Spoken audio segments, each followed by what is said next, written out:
Del Santo Evangelio según San Marcos. Llamó Jesús a los 12, los envió de 2 en 2, y les dio poder sobre los espíritus inmundos. Les mandó que no llevaran nada para el camino, ni pan, ni mochila, ni dinero en el cinto, sino únicamente un bastón, sandalias, y una sola túnica. Y les dijo: cuando entren en una casa, quédense en ella, hasta que se vayan de ese lugar. Si en alguna parte no los reciben ni los escuchan, al abandonar ese lugar, sacúdanse el polvo de los pies, como una advertencia para ellos. Los discípulos se fueron a predicar el arrepentimiento. Expulsaban a los demonios, ungían con aceite a los enfermos, y los curaban. Palabra del Señor. Gloria a ti, Señor Jesús. Comentario al Evangelio de Marcos 6, 7-13, correspondiente al 15º domingo del tiempo ordinario, a cargo del Padre Juan. La lectura del Evangelio de este domingo nos presenta una de las páginas más hermosas de Jesús, ejerciendo sus funciones como formador de formadores del colegio apostólico. El evangelista no nos ofrece mayores detalles que nos ayuden a ubicar el lugar y las fechas aproximativas de este episodio del ministerio público de Jesús como formador de formadores. Pero, dado que la narración del episodio no tiene la forma de una clase, sino más bien de una misión de ejercitación, todo nos hace pensar que fue durante el segundo año de la vida pública de Cristo. Pues ya estaba plenamente constituido el colegio apostólico, y porque esta pequeña misión ya presupone que Jesús haya impartido conocimientos prácticos del cómo tiene que ser el perfil de un agente de pastoral, en los tiempos nuevos que iniciarán con la resurrección y con el envío misionero a todos los pueblos de la tierra. Pero, aún así, el texto nos ofrece algunos de los elementos esenciales del comportamiento y de las actitudes de un evangelizador, ya sea que sea catequista, miembro de la escuela de pastoral, ministro de la Eucaristía, colaborador de la pastoral familiar, etcétera, etcétera. 1. El evangelizador no debe perder jamás de vista que sus enemigos son espirituales, porque nuestra lucha no es contra seres de este mundo, sino contra las potestades de maldad en el aire, Efesios 6, 12. 2. La verdadera felicidad de un agente de pastoral viene de una victoria sobre el mal que antes intentó vencer, pero que siempre terminó perdiendo, hasta el día en que con su corazón enamorado de Dios clamó al cielo. 3. En la religión humanitaria está severamente prohibido mencionar al demonio y al infierno, y mucho menos se puede decir que, a los evangelizadores y facilitadores, Dios les haya concedido poder contra los espíritus inmundos, porque, como dice Jesús, si el mismo demonio se expulsa a sí mismo, ¿qué futuro tendrá ese reino oscuro de tinieblas, con su misma prole haciéndole la guerra? Mateo 12, 24-26. 4. En esos cortos días de entrenamiento misionero, llevados a cabo en los lugares aledaños al domicilio de Jesús, se comprenden claramente los motivos por los cuales Jesús les dice que no lleven un morral muy grande con varios cambios de ropa y distintos pares de zapatos. El terreno más fértil para la evangelización son las personas cuya única seguridad es la fe, que les asegura que el buen Dios no les dejará abandonados en el momento de la prueba. ¿Qué probabilidades de redimir y salvar almas podrá tener un plan pastoral con agentes de pastoral que ya tienen asegurado todo su futuro, o con facilitadores que ni ellos mismos saben todo el dinero que tienen.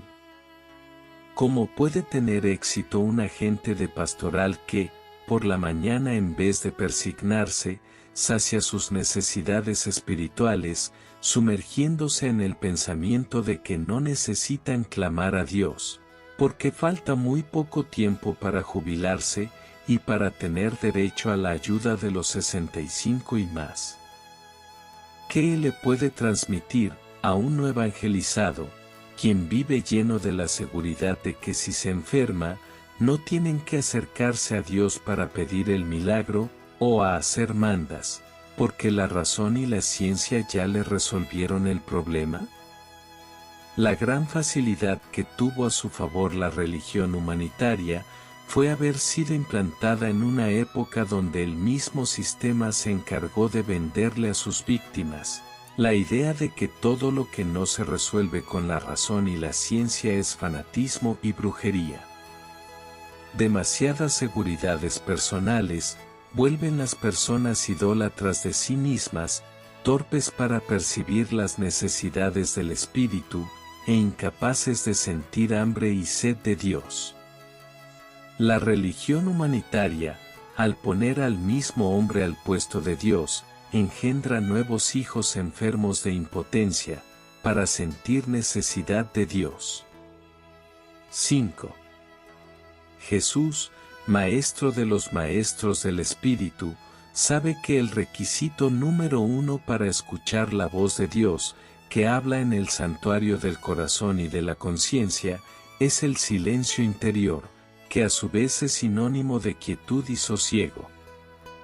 Un agente de pastoral desasosegado es un bulloso del espíritu. 6. El activismo y el nerviosismo quebrantan el silencio interior y dificultan la oración, porque la oración es dejar hablar a Dios, y los bullosos del espíritu hacen tanto ruido en el santuario de su propio corazón, que ni siquiera se dan cuenta de que Dios les está hablando. 3.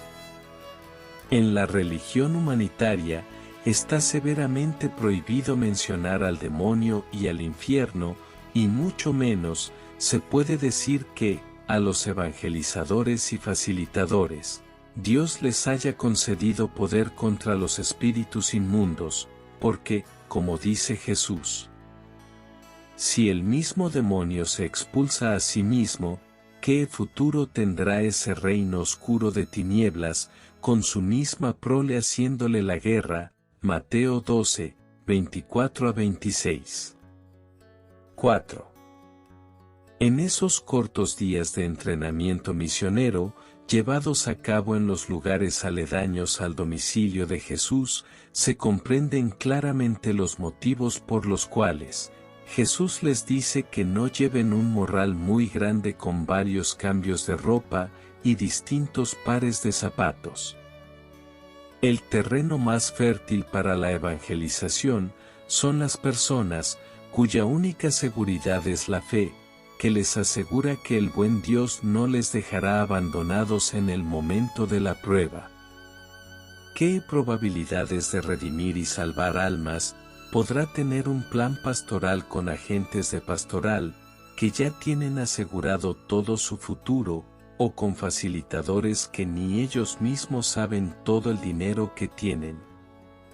¿Cómo puede tener éxito un agente de pastoral que, por la mañana en vez de persignarse, sacia sus necesidades espirituales, sumergiéndose en el pensamiento de que no necesitan clamar a Dios, porque falta muy poco tiempo para jubilarse y para tener derecho a la ayuda de los 65 y más?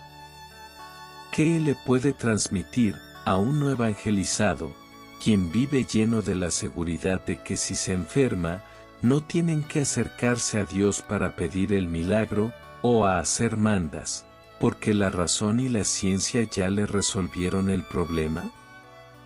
La gran facilidad que tuvo a su favor la religión humanitaria fue haber sido implantada en una época donde el mismo sistema se encargó de venderle a sus víctimas La idea de que todo lo que no se resuelve con la razón y la ciencia es fanatismo y brujería. Demasiadas seguridades personales vuelven las personas idólatras de sí mismas, torpes para percibir las necesidades del espíritu, e incapaces de sentir hambre y sed de Dios. La religión humanitaria, al poner al mismo hombre al puesto de Dios, engendra nuevos hijos enfermos de impotencia, para sentir necesidad de Dios. 5. Jesús, Maestro de los Maestros del Espíritu, sabe que el requisito número 1 para escuchar la voz de Dios, que habla en el santuario del corazón y de la conciencia, es el silencio interior, que a su vez es sinónimo de quietud y sosiego. Un agente de pastoral desasosegado es un bulloso del espíritu. 6. El activismo y el nerviosismo quebrantan el silencio interior y dificultan la oración, porque la oración es dejar hablar a Dios, y los bullosos del espíritu hacen tanto ruido en el santuario de su propio corazón, que ni siquiera se dan cuenta de que Dios les está hablando. 7. Quien se va a unos días de misión, y cada día cambia de hospedaje, deja de poner en práctica el requisito número 1, para ser persona de oración, que no es otra cosa que guardar quietud de cuerpo y de mente. 8. El Evangelio de Marcos 3, 20, nos muestra que en el mundo hay 3 tipos de personas. A. Los que ya conocieron el amor de Dios. Ellos son la fuerza motriz de la Iglesia. B. Los que no han conocido el amor de Dios. Son el dolor de cabeza de la Iglesia, y las presas más codiciadas por el infierno, dado que con ellos la Iglesia no tiene nada de seguro y cierto. C. Los impenitentes.